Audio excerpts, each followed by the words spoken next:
1492. Europe had been searching for a route to the riches of the East for centuries. Spices, silks, gold, and knowledge. The Mediterranean and overland routes were controlled by powerful empires. Merchants, kings, and explorers all dreamed of a new path. One man believed he had the answer. Christopher Columbus, an Italian navigator with a vision that seemed impossible. He was convinced the world was round, and that sailing west across the vast Atlantic could lead to Asia. Columbus faced doubt at every turn.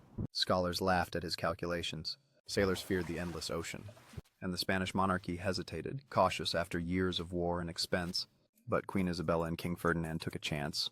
They provided 3 ships, the Niña, the Pinta, and the Santa Maria, and a crew of men willing to risk everything on an uncertain horizon.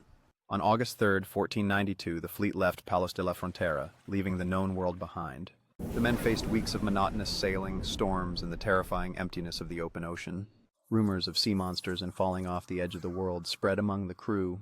Mutiny whispered in the wind. But Columbus pressed on, guided by faith, hope, and the stars above. On October 12th, after 36 days at sea, the lookout spotted land.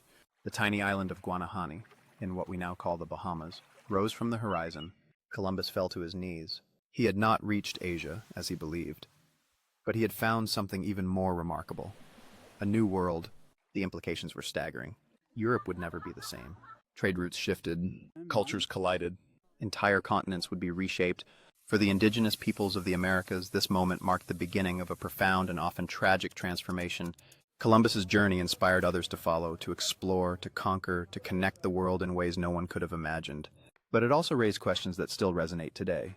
At what cost does discovery come? Who benefits and who suffers when worlds collide? Columbus returned to Spain in March 1493, greeted as a hero. The crown celebrated the potential riches, the power, the glory. But across the Atlantic, a world had already begun to change forever, in ways both wondrous and devastating. The crossing of the Atlantic was not just a journey, it was a turning point. A single voyage that connected continents, opened oceans, and forever altered the story of humanity. History had a new chapter, and the age of exploration had truly begun.